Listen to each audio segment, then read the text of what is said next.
We are going for a procedure to drain the fluid from the eardrums. We are applying anesthesia. Now we are going to see the amount of fluid, how much amount is there collected behind the eardrums. We are finding the nature and amount of fluid through a mirror. So we have found the amount is very high. Therefore it causes a lot of pain. I will make a way for the fluid to drain and out from the eardrums. Now we are going to place another thing.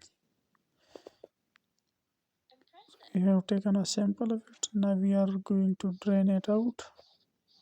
We have drained out the fluid. Now we are spraying some antiseptics over that wound. So the procedure is ended with a successful drainage.